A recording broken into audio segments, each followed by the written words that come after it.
Football fans don't actually watch football. They investigate crimes. The referee blows the whistle once, and suddenly millions of detectives are born. Everyone becomes an expert. Your neighbor who couldn't explain the offside rule yesterday is now explaining the referee's entire family history. Apparently, the referee grew up supporting the other club, had breakfast with the league president, and accepted a suitcase full of cash before kickoff, all because he didn't give one free kick. The best part, the match has only been on for 3 minutes. Nobody has scored. Nothing important has happened, but according to football fans, the referee has already ruined the game. It doesn't matter whether you support Barcelona, Arsenal, Manchester United, Real Madrid, Chelsea, Liverpool, or your local village team. Every fan secretly believes the referee wakes up every morning asking one important question. How can I destroy this club today? And somehow, every single fan base believes they're the chosen victims. So let's settle this once and for all. Are referees really against your club? Or are football fans just completely impossible to satisfy? The funniest thing about football fans is how quickly they become qualified referees. 1 second they're arguing with their friend about who has the better striker. The next second, someone falls inside the box. And suddenly, they're quoting rules that don't even exist. It's a clear penalty. Last season that was given. The referee has to send him off. Really? Yesterday you were asking what the away goals rule was. Now you've transformed into the chairman of FIFA's referee committee. Then comes the replay. Everyone watches the exact same clip. Yet somehow every fan sees a completely different match. One side says, "That's the clearest penalty you'll ever see." The other side says, "He dived before the defender even touched him." The commentator isn't helping. The pundits can't agree. Even the slow motion replay looks confused. But somehow the loudest person in the room is always the one who's absolutely certain they're right. Because in football, confidence matters more than evidence. And once a fan has decided the referee is against them, no replay, no explanation, and definitely no rule book is ever going to change their mind. Because the verdict was already decided the moment the whistle blew. Then there's VAR, the invention that was supposed to end arguments. Instead, it gave football fans an entirely new hobby. Before VAR, people argued for about 2 minutes. Now they argue until next weekend. One replay isn't enough anymore. Fans want 12 different camera angles. Zoom in, zoom out, freeze the frame, draw 3 lines, make the grass transparent, enhance the image. Like it's a Hollywood crime movie, someone always posts a blurry screenshot online with a giant red circle around absolutely nothing.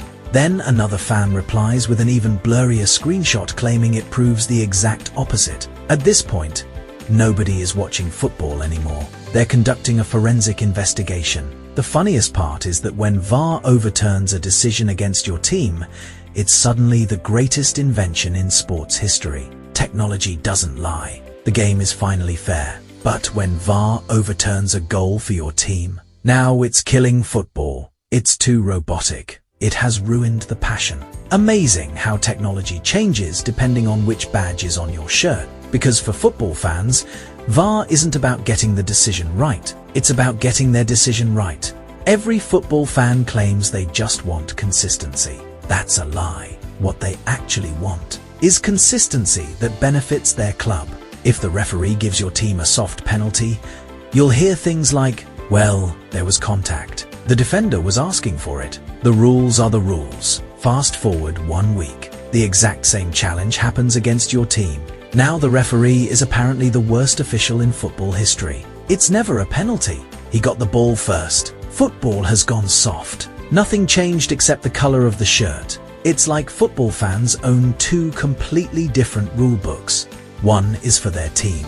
The other is for everyone else. And somehow both books are always correct. That's why arguing with football fans is impossible. You're not debating the rules. You're debating emotions. The whistle is just background noise. The badge on the player's chest decides whether the decision was fair before the referee even makes it. And that's where things become even more ridiculous. Because football fans don't just judge referees.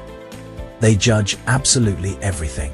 Then comes the greatest tradition in football, blaming the referee for absolutely everything. Your striker misses an open goal from 2 meters. Referee's fault. Your goalkeeper gifts the ball to the opponent. Referee's fault. Your defender decides to practice karate inside the penalty box. Somehow, still the referee's fault. It's honestly impressive. Football fans could lose a match after having 20 shots, 65% possession, and 3 players miss sitters. Then walk away saying, "We would have won if the referee wasn't against us." No mention of the terrible finishing.